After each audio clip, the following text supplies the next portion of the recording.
Assalamualaikum warahmatullahi wabarakatuh. Selamat datang dan selamat bergabung di Podsolik, Podcast of Soil Knowledge and Science, dari Departemen Ilmu Tanah dan Sumber Daya Lahan, Fakultas Pertanian IPB University. Di sini saya Syakira dari Soiler 58 sebagai moderator, yang akan ditemani oleh narasumber kita yang hebat, Bapak Profesor Dr. Insinyur Surya Dharma Tarigan MSc, dosen dari Departemen Ilmu Tanah dan Sumber Daya Lahan. Baik Bapak, selamat siang. Selamat siang. Bagaimana kabarnya Bapak? Baik. Baik, Alhamdulillah. Kesibukannya akhir-akhir ini apa Bapak? Ya, akhir-akhir ini menulis artikel untuk publikasi, mempersiapkan kuliah yang segera lagi akan mulai. Gitu.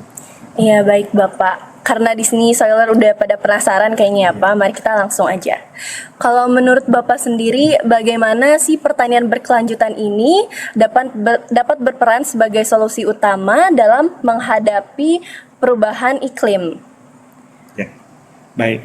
Pertama-tama kita perlu mendefinisikan terlebih dahulu apa itu berkelanjutan di dalam bidang pertanian, ya. Khususnya tanah. Jadi tanah itu mempunyai dua fungsi, ya. Fungsi untuk produksi pertanian, tapi juga fungsi untuk ekosistem. Nah, itu yang harus kita selalu sadari kalau kita berbicara mengenai pertanian berkelanjutan. Nah, kedua fungsi ini harus seimbang, ya, supaya dia berkelanjutan. Kalau contoh bahwa fungsinya tidak seimbang, misalnya kita fokus pada produksi saja. Oke, kita tingkatkan produksi, memberikan input, pupuk sebanyak-banyaknya misalnya. Produksi meningkat, tapi kemungkinan ada fungsi ekosistemnya yang berkurang. Nah, oleh karena itu kalau kita ingin menjaga keberlanjutan dan juga berkontribusi untuk iklim, kunci utamanya sebenarnya bagaimana kita mengatur bahan organik tanah, ya. Di situ kunci utamanya. Bagaimana kita mengatur bahan organik tanah, karena bahan organik tanah itu akan mempengaruhi aktivitas mikroorganisme tanah dan juga mempengaruhi kemampuan tanah mengatur air, dan semua itu terkait dengan iklim. Oke, baik Bapak. Tadi seperti yang sudah disampaikan oleh Bapak, ada kunci pentingnya ya. Pertama kita harus tahu definisinya dahulu, terus kedua berkaitan dengan bahan organik ya Pak. Baik, selanjutnya apa aja sih Pak praktik-praktik pertanian berkelanjutan ini yang dapat diterapkan saat ini? Ya, jadi kalau kita ingin memperbaiki bahan organik tanah, karena tanah-tanah kita saat ini kebanyakan bahan organiknya rendah, ya, mungkin di bawah 2%. Nah, kenapa? Karena kita misalnya tidak mengembalikan sisa-sisa panen ke lahan kita sendiri. Nah, jadi salah satu praktek yang perlu kita ingat selalu, sisa-sisa tanaman, serasa itu kita kembalikan lagi ke lahan itu, sehingga paling tidak bahan organiknya itu bisa kembali sebagian. Itu salah satu pertama. Kemudian juga kita bisa menerapkan sistem pertanian agroforestry misalnya, ya, karena agroforestry itu akan juga menjadi input, memberi serasa, dan mengurangi pengolahan tanah yang intensif yang kita sebut dengan minimum tillage atau zero tillage. Itu contoh-contoh yang dapat kita gunakan untuk memperbaiki kesehatan tanah atau pertanian regeneratif atau pertanian berkelanjutan. Oke, baik Bapak. Nah, tadi seperti yang udah disampaikan oleh Bapak ya, tanah ini kan sebagai aset berharga dalam pertanian ya Bapak. Nah, bagaimana caranya untuk meningkatkan kualitas dan kesehatan tanah itu sendiri sih Pak, kalau menurut Bapak sendiri? Nah, jadi dari berbagai penelitian-penelitian yang kita lihat, seperti saya sebutkan tadi, kunci sebenarnya itu bagaimana kita memperbaiki kandungan bahan organik, karena kandungan bahan organik itu mirip vitamin ya bagi manusia, ya. Jadi walaupun hanya 5%, tapi bahan organik itu mengatur banyak proses biologi, fisika, kimia tanah. Jadi dengan memperbaiki kandungan bahan organik ini kita akan bisa memperbaiki kesehatan tanah. Oke, baik Bapak. Berarti fokusnya ini di bahan organik Iya, itu sendiri iya, ya Bapak? Oke, untuk praktik-praktik konvensional ini yang biasanya diterapkan dalam pertanian kan seringkali berkontribusi pada emisi gas Iya, rumah kaca ya iya. Pak. Nah, bagaimana sih Pak cara kita menghadapi tantangan ini, terutama untuk mengubah pertanian menjadi sumber penyerap karbon? Ya. Jadi kembali begini, saya kira penting kita memahami, tadi saya sudah sebutkan bahan organik tanah ya, atau soil organic matter.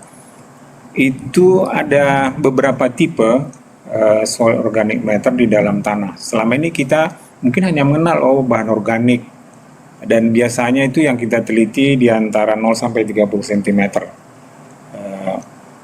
Tapi sebenarnya ada tipe bahan organik lain yang ada di bawah yang juga penting.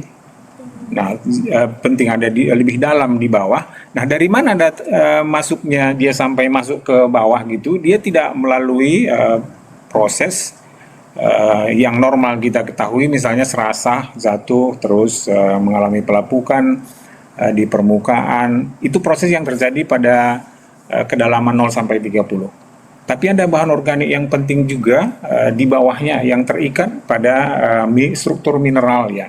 Nah, itu bisa terjadi kalau kita ada pohon ya, pohon ditanam pohon dan nanti bahan organik tanah yang dalam itu masuk misalnya melalui akar, ya, proses yang ada di akar. Dan itu merupakan bagian yang penting. Jadi kalau kita lihat jumlah karbon di tanah ya, itu sekitar 2.500 gigaton, 2.500 gigaton. Di vegetasi di atasnya itu paling 500-600 gigaton. Di atmosfer juga sekitar itu. Jadi sebenarnya tanah ini karbon stok, karbon pools yang sangat besar ya.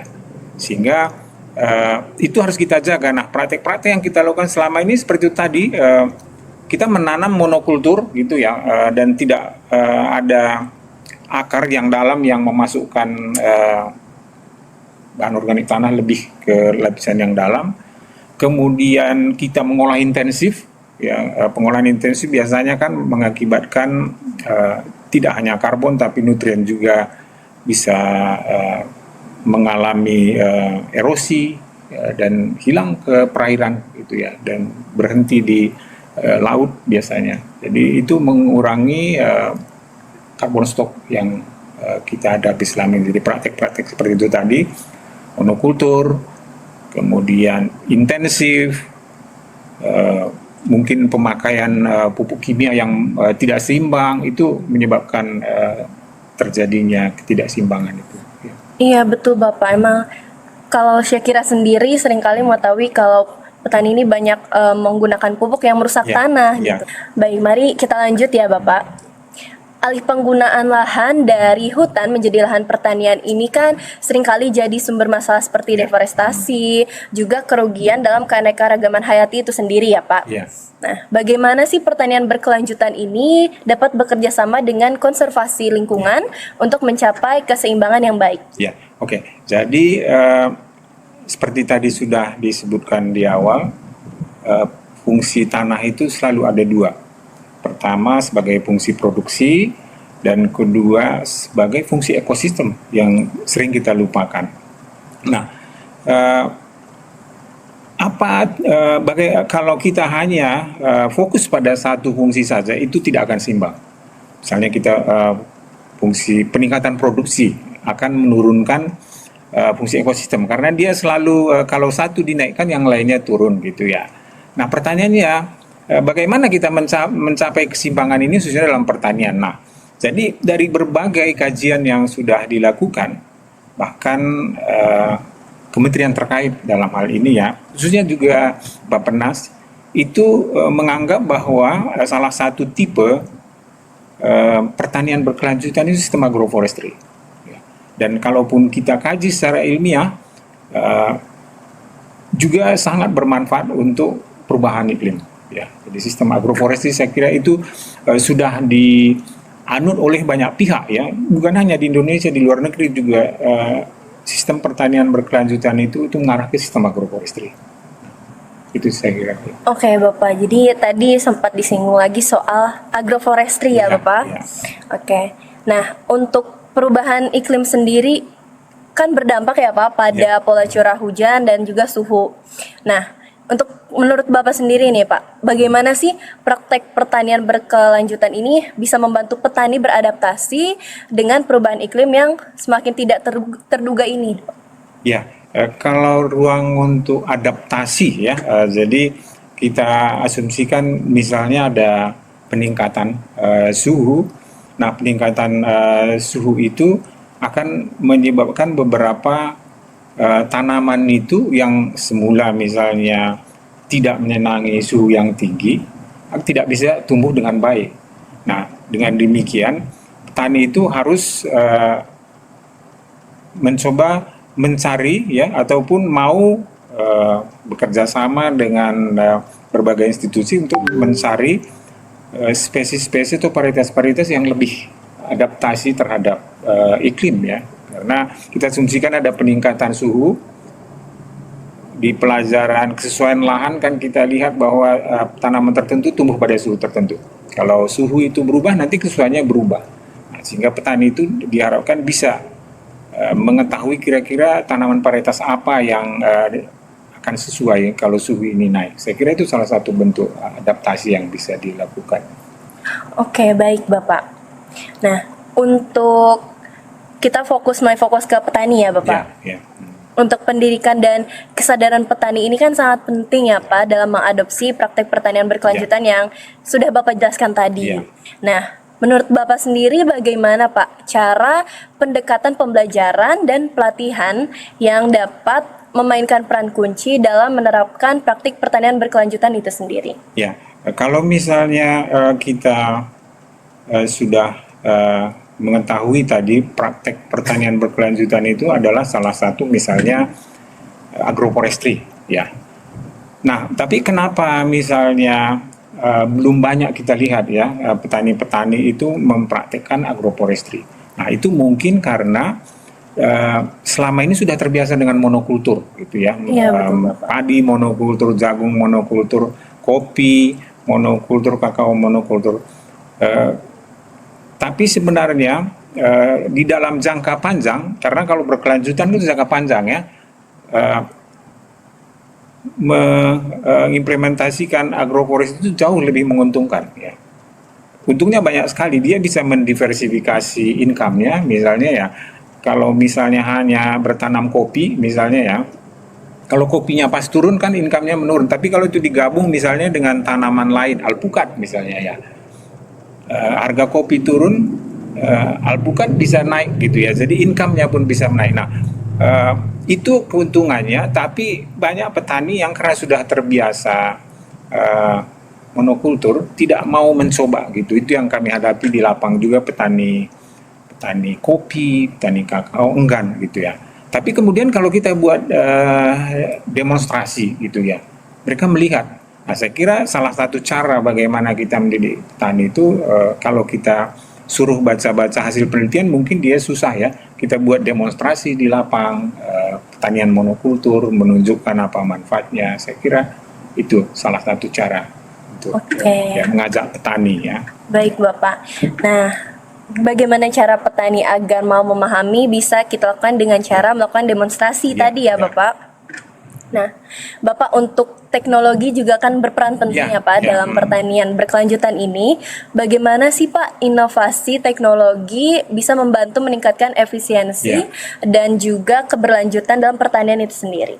Nah, jadi kalau kita misalnya lihat contoh pemupukan saja misalnya, karena salah satu ketidakefisienan di dalam pertanian kita, misalnya penggunaan pupuk urea ya, itu sering petani memberikan terlalu banyak, dan juga efisiensi pemupukan itu rendah sekali, bisa hanya 50% misalnya ya, sebagiannya hilang karena tercuci, leaching dan lain sebagainya. Nah, teknologi pemupukan yang efisien ini misalnya kapan harus memberikan pupuk gitu ya, dan juga pupuk-pupuk jenis apa yang mungkin slow release. Nah, teknologi-teknologi seperti itu saya kira bisa membantu kita untuk mengurangi dampak pertanian yang konvensional terhadap lingkungan. Oke, Bapak. Nah, kalau dari pemerintah sendiri nih, Ya. subsidi pemerintah dan kebijakan Ya. politik ini kan bisa mempengaruhi arah pertanian Ya. ya, Bapak. Nah, apa saja sih Pak langkah-langkah kebijakan yang perlu diambil untuk mendorong pertanian ini agar lebih luas gitu, Bapak? Ya. Jadi kalau kita lihat pertanian dalam arti luas ya, kembali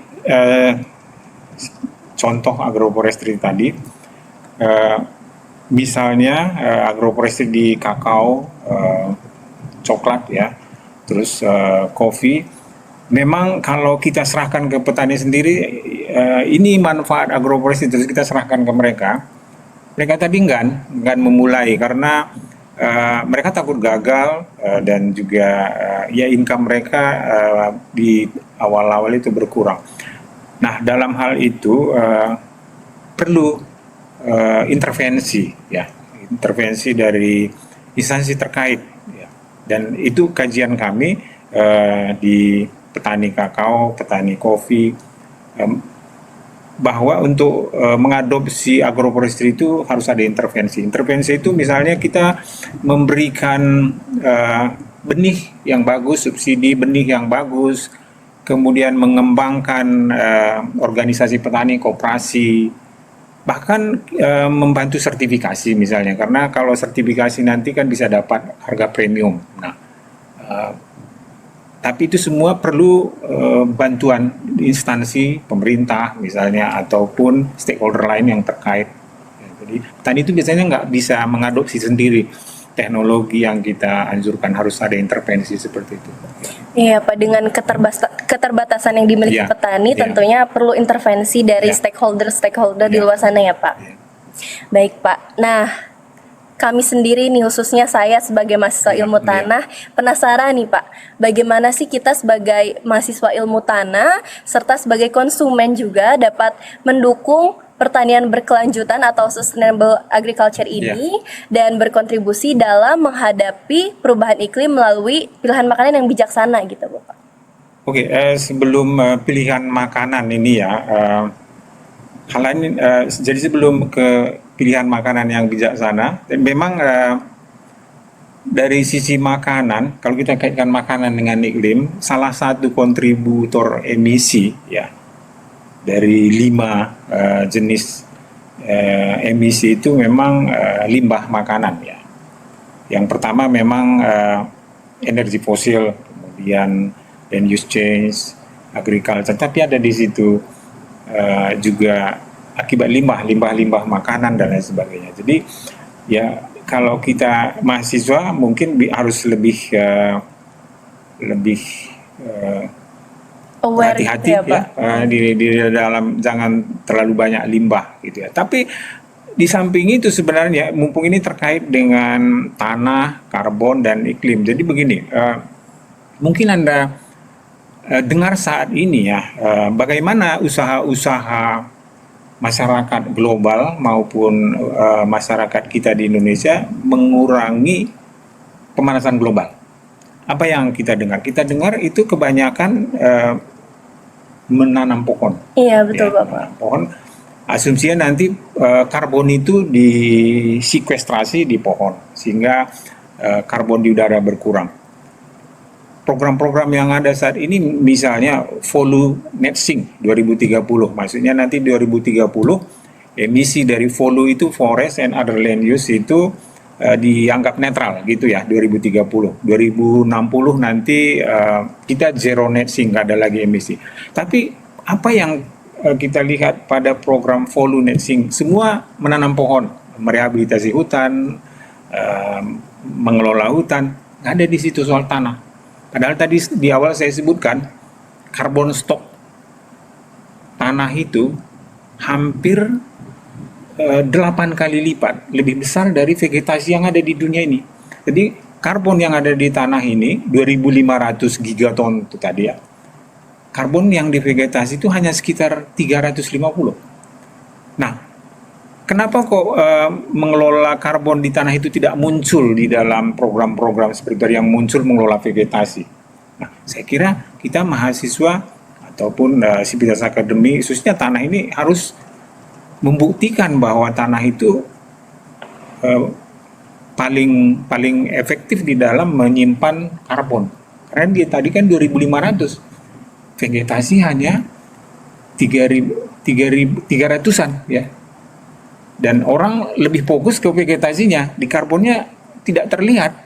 Kalau di negara lain seperti Australia misalnya ya, ada itu menjual karbon, kredit karbon namanya, jadi karbon yang di tanah itu bisa kita jual kalau kita bisa menyimpan gitu ya. Kemudian kita dapat uang, kita jaga. Kita belum ada, kita masih kepada hutan saja. Nah, saya kira topik ini paling penting itu ya, bagaimana kita menyadarkan semua orang bahwa simpanan karbon di tanah itu luar biasa gitu ya. Dan apa yang kita lakukan supaya itu bisa terjaga gitu ya. Oke, baik Ya. Bapak, terima kasih nih. Saya sendiri sebagai mahasiswa ilmu tanah merasa sangat penting sekali Ya. gitu untuk mengetahui ilmu ini. Kita jadi sadar ya Pak bahwa tanah yang berperan penting dalam menyimpan karbon ini justru kurang mendapat perhatian ya Kurang Bapak. mendapat perhatian. Nah, Soiler, untuk kalian yang mendengarkan ini, jadi bisa kita terapkan nih ilmu-ilmu dari Bapak. Baik, jadi mohon maaf dari saya sendiri apabila ada kekurangan dan kesalahan dalam menyampaikan kata-kata. Kami pamit undur diri. Pertanian hebat, ilmu tanah kuat, lingkungan bersahabat, Indonesia bermartabat. Viva Soil, Soil Solid.